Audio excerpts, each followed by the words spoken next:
And while we sit at record levels, there's always concerns that the market is too pricey. But noted investor Leon Cooperman says he doesn't think so, and that Wall Street pros haven't gotten too far ahead of themselves. I think the market is fully valued on a fundamental basis. I don't see euphoria. There's optimism for sure. You look at all the strategists that make a forecast a year out. Nobody's got a down market, which makes you scratch your head and worry. Cooperman also said his firm's biggest position is in Google's parent, Alphabet. Now, Alphabet falls into that category of big-name, high-momentum stocks. That group has been a major driver of the overall market, but they've slowed just a bit in recent weeks.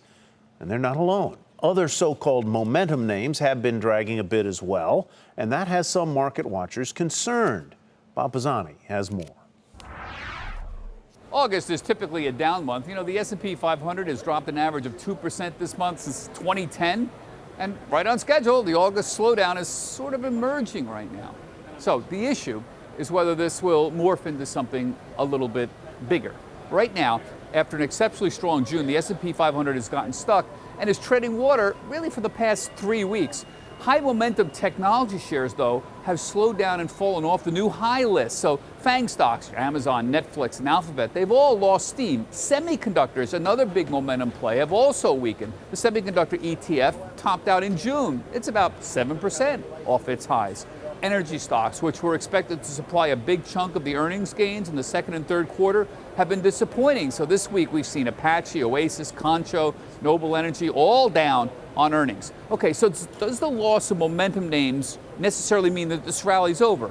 No, it doesn't. Other sectors may rotate into leadership positions. So we've seen financials and industrials make modest moves on the upside recently. That's good news. But so much money is in these momentum names that investors got to be very careful.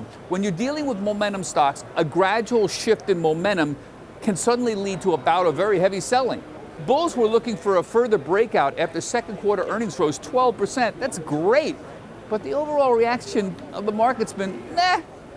So the bulls are arguing that the S&P saw its run up going into the earnings season, and now just because we're moving sideways, that's typical, that's healthy. We'll see if that sustains itself.